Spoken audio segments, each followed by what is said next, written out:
wanted to do a collection of videos about my work, about the embroidery work that I do, because as well as reading tarot and being a spiritual therapist and an energetic healer, I also am an artist, and my art is all about healing and about helping people through the images that I create. And over the years I've done lots of different artwork, but all of my every single thing that I've made has been its focus has been about helping other people to see things in themselves or to resolve and release things, and everything is like a powerful talisman or a potent good luck charm.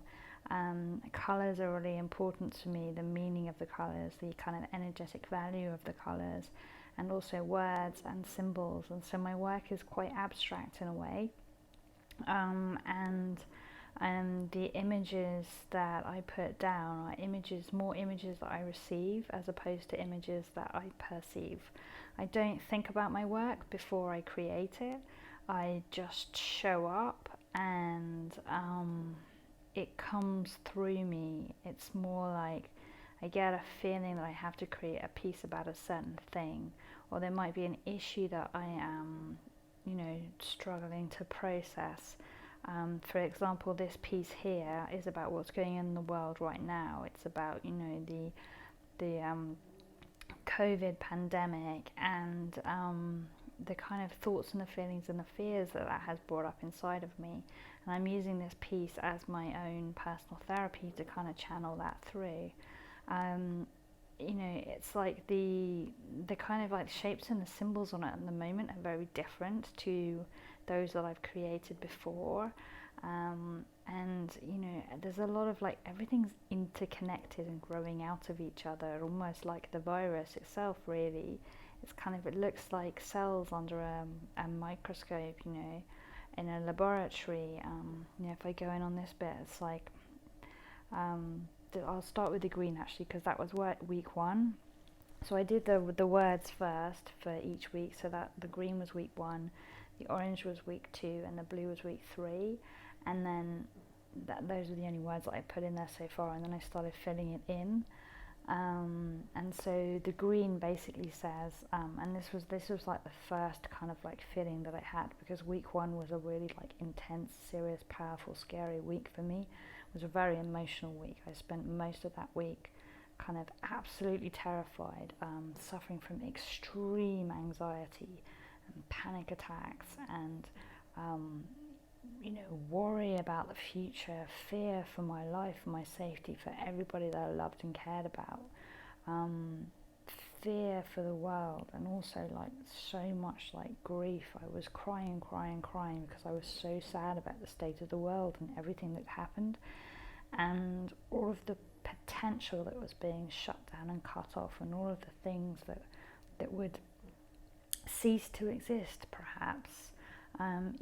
It was all enormous to me, and I think it was super enormous to me because, and I've heard other people talking about this too, so this was like my own personal experience, and it's something that I've had to grapple with since. And then yesterday I heard, I was listening to an interview with Greg Braden and Joe Dispenza, and they were talking about the same thing, and I thought, it's not just me. It's other people who are spiritual, who are sensitive, who are empaths. We're all going through the same thing.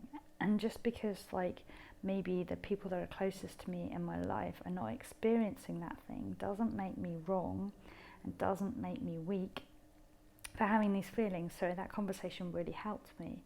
But it was like, the kind of like there are waves and waves of grief that keep hitting me. And they were really super intense at the beginning, like all day, every day.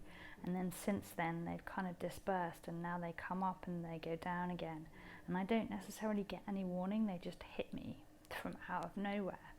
And it's not just my grief or my emotions, it's the collective emotion of the world right now that is just pushing right through my shields. I am really sensitive, and if I am sitting in a room with somebody else who is suffering from anxiety, I pick that up and I feel it, and it feels like I am a channel for that anxiety. And I've always felt like, and I've, even before I was spiritual, I've always said, I'm like a plant, I absorb everything, I suck everything up. So it's like, and also like a plant, I think I cleanse the air. So like I've always felt like I'm there as like this neutralizer or an air purifier almost. It's like other people's energy just gets shoved out into the space that I'm in, because they're emotionally messy and they don't know how to ground their emotions or deal with their emotions. And I absorb it, I suck it up, and then I ground it again, because I want to help. And I think that's going on a lot at the moment, for me and for a lot of other sensitive people who are empaths. It's like we are not just dealing with our own emotions, we are dealing with the collective emotion, and it's huge and it's intense and it is very, very changeable. And I have never felt the collective emotion before in that way. Yeah, it's more been on a kind of more of a local scale, and so that's quite a lot to deal with. And also it's like from having not interacted with or watched the news on world media for 12 years prior to this happening, the catch up has been intense, and a lot of people are finding that they have also like not been a part of the news for years and years and years, and then the situation has kind of forced them to rethink that, because you need to know a certain amount right now just to be safe, and so a lot of people have been going through that catch up, and it's been a roller coaster. So going back to the green, and in the first week, what I wrote down was like, the words were, fearful that I would die, never having lived, and my work will be lost. And my fear in that week was that basically like that I might die in this pandemic, and my feeling was, and if I die, my life has kind of been a waste. Like I haven't actually done anything with my life. I haven't amounted to anything. I've tried to do many things, and I've always worked really, really hard. Like I've always worked really hard every single day at something. But because I'm a creative person, and also because I'm a spiritual person, it's been hard to translate that work for me into a finished product or a paycheck. So the kind of paycheck side of my life has been very erratic, very up and down, and no real kind of continuity to it. I've never quite grasped it, and there have been various reasons for that, but a lot has to do with, I think, that I've poured a lot of my energy and a lot of my time and a lot of my love into making things, whether that is a magazine or a knitted hat or a piece of embroidery or a crystal necklace, or tiny little detailed illustrations, or oil paintings. It's like I've never found the right outlet for them. So I found an audience of people who like them, but never people that then have the money to invest in them. So I've always ended up giving my stuff away for free, because I want it to have a good home, because it was made out of love, and I also want it to fulfill its purpose, which is to help people and to heal people. But that's never really then paid back towards me. And with the healing and the spiritual work that I do, that also has never really kind of like paid off, because I guess I reach out to people who are the most in need, and a lot of the people who are the most in need are in financial difficulty during that need, and so they don't necessarily have the money to spend on getting help. But I love helping those people. Those people are, to me, the people who are most in need of help, because, they can't afford to just pay somebody to help them. So, yeah, in the same way that with my art, I end up just giving it away because I want it to be useful. I also end up doing that with my time when it comes to working one-to-one people a lot, because I want to be purposeful and be useful, but I still have this feeling that because I haven't previously put myself out there much, because I've been worried about doing that, and also not really liked the idea of being pushy and and assertive. I kind of grew up believing that those were bad things, and that as a woman I should be quiet and submissive and do as I was told, and to stand out and to stand up and to be loud and to speak my truth, or raise my voice was like a bad thing to do. Well-behaved women did not do that. Dignified women did not do that. So I've spent many years trying to deal with that stuff, and so I guess that's why I feel like I haven't really amounted to all that I wanted to, and there have been other reasons along the way that have interfered with that, a lot of health things, especially, but this pandemic and this virus and the kind of like immediate threat of possible death really brought that up for me, and so that's what those words were all about on a deeper level. And the imagery in the center of that circle is kind of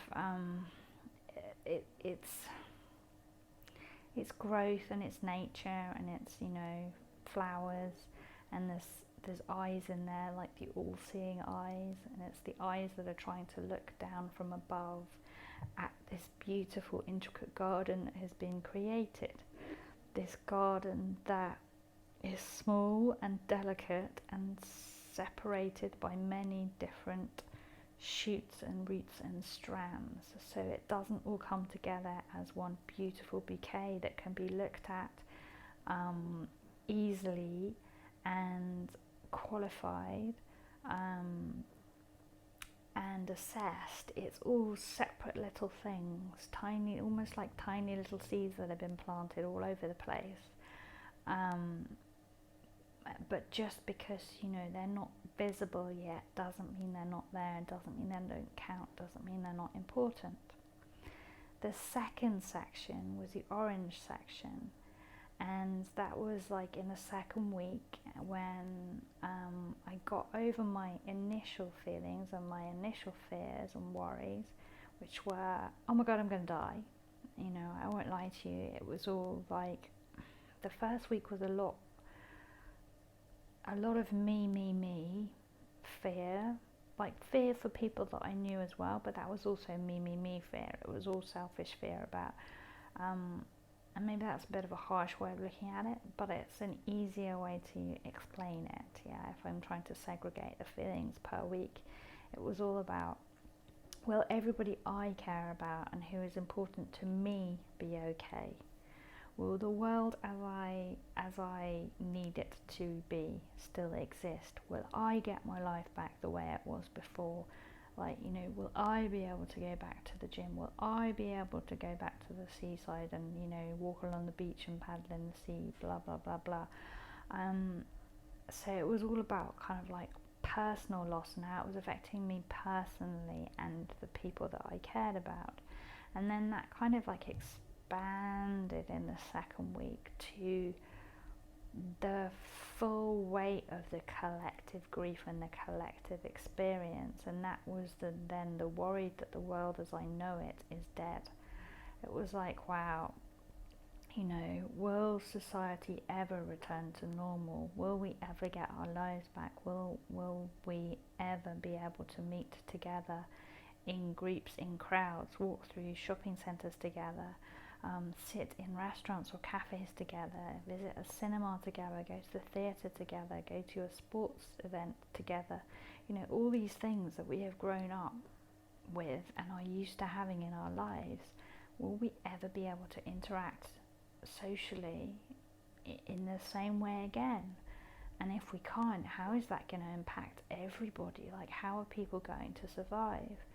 And then there was the fear about all the people who are on their own in this quarantine experience and how they're surviving, because I'm not on my own in this quarantine experience. I'm sharing it with someone else, and that in itself has been difficult, being holed up with someone 24/7 when you're not used to that, and when maybe things about that were previously problematic anyway, and then being holed up together is like a pressure cooker where there's no escape.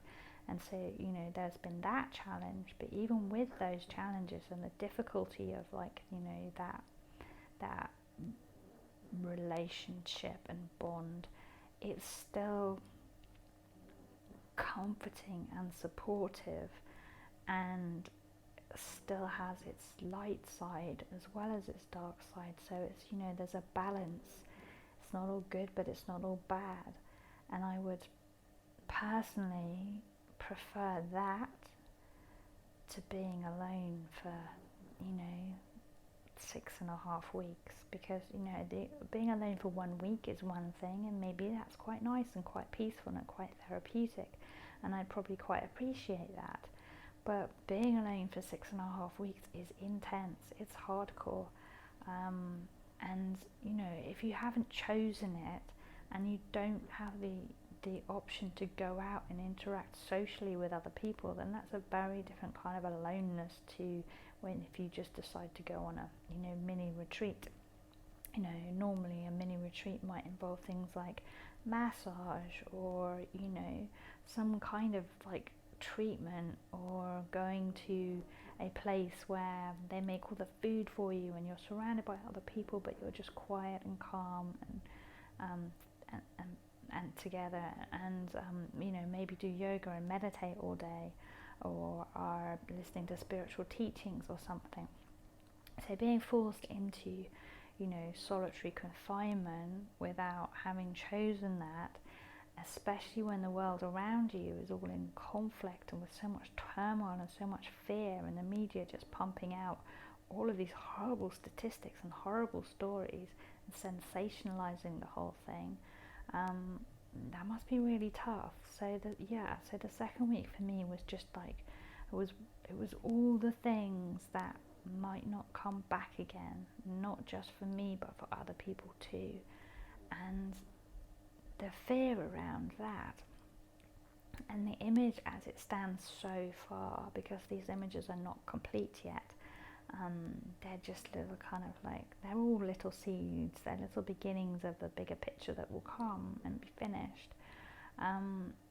It looks like a great network. It's like, in a way, it almost looks like the London Tube map of all the different stations and all the different places, and it's all about like kind of connection, interconnection, connection between cells in the body, connection between places on the planet, connection between the people that we know, and everything being linked up. And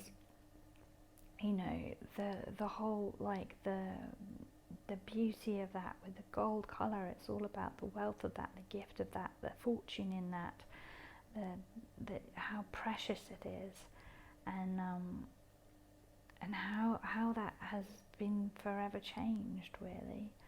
And then the third week was when, I guess it was like, you get over the initial, I'm so scared about everything, I don't want to go outside. You get over the feeling a bit grumpy because you've been forced into your house. You get over the OCD obsession about everything's dirty and I need to clean it, and I'm so scared that the virus might be on everything that I'm eating. And you kind of move into a different space, and this was a space when I really started to miss people and the world and nature and connection. And I started to feel really ungrounded because, like my living space is 5 floors up, so that's really, really far away from the earth, and even now it's like I haven't been outside in 6.5 weeks, and that's a long time to not go outside, and so it's challenging and it's tricky, and I do have a small balcony in my of my apartment, but it's kind of, it's not a pretty balcony and it's really overlooked, and I don't feel comfortable going out there. It doesn't, I don't know, it just doesn't feel like my space, and it doesn't feel like outside in the way that I need outside to feel. So even though it's comforting because I can have the sun on my skin, it's not what I need. So in the third week, what was coming up really was the whole, like, I miss walking in the sun and visiting the sea and spending time with people, and it was isolation and loneliness, I guess, and it was a sad feeling, and I started to really grieve that loss again in a different way, in a deeper way, although at the same time I was touched by what was happening in the world, in the sense that there was less pollution and there were less people, so the air was purer, the sky was bluer, the city, I live in a city, and the city was like quiet and peaceful, and with my windows open, there wasn't all of this black stuff coming in that needed to be cleaned up all the time. And that was pretty amazing, and there were videos going around on social media about how there were dolphins in the bay and ducks walking in the streets, and then further afield, seeing these amazing videos of animals just taking back the world and celebrating and parading and rejoicing, and all of those videos brought tears to my eyes. They really, really touched me in really profound, powerful ways. And this one and the images on this are like kind of like inspired by the dolphins in the sea, and the waves, and the kind of celebration of that, and the magical undertow that is going through the air and through the sea, and all of that kind of like connecting up, and transforming and becoming something else, and that really kind of like soothed me. It's like, okay, we as people can't go out right now and can't be interacting with the world and spending time in nature and appreciating it, but while we are not going out, and while we are quarantining so that we can try and save each other, we are actually giving the world a huge gift, because we are giving it back to the animals and allowing them to go out and celebrate. And I really hope that that is something that continues into the future and isn't stolen back from them. I do worry that, that when we all feel safe again, and when we're given the all clear and we're allowed to go outside, and none of us knows how this is going to pan out, but I do worry that perhaps they're going to get a big shock, and they're going to even be hurt by all the pollution suddenly coming back, all the cars suddenly being on the road again, all the boats suddenly being in the sea again, all the planes being in the sky again, and all of that like chemical crap just being put back out into the world. And all of these animals have opened up and been really like trusting, and have kind of gone back out and celebrated their earth, and maybe they're going to get hurt by our homecoming. So that's kind of like what the piece is about so far, and it's just my way of kind of working through my feelings and expressing them, and it kind of got stopped at week 3. Like, I'm still working on it, but it's slowed down because other things needed my attention and prioritizing. And also the thing with embroidery work is, or at least with me, because my work is so small and detailed, it's really, really slow. So I can't express myself as quickly as I would like to. It's like, it's a mandala, it's a mantra on small things, on details, on, you know, just, okay, this is how I'm feeling right now. And then it takes me, you know, a week to express it in thread. But I just wanted to like kind of share some of the background behind my pieces in little video clips, because I think that that might be interesting for people. And I also hope that, you know, in watching, you know, my video and seeing my work and having it explained to you, I hope that it will encourage you to do some creative work on your own and, you know, use that as art therapy. Every single thing that I create is therapeutic to me in its making and also in its sharing. And I think that's something that we can be doing right now that can be really helpful to both us and to others. And it is something that it's us making the most of our time, because art really is a special gift. It's a gift that's given to us from somewhere above. Yeah, it's like we channel that creativity through us onto the page or onto the fabric. It is not necessarily of us. Like, I do not think my work is me or from me. It's like it starts there in my consciousness and in my head and ego, and then it just shoots off and comes from somewhere else. And then it takes me a while to kind of unravel those messages, because it's almost like a map or like a murder mystery, only it's a healing mystery, or a poem or a dream. It's kind of, it appears in my mind, in my head, and then it gets translated. So I hope to see you in the next video that I make about my work. This is something that I hope to continue to do. And yeah, go create, go make your own beauty and joy.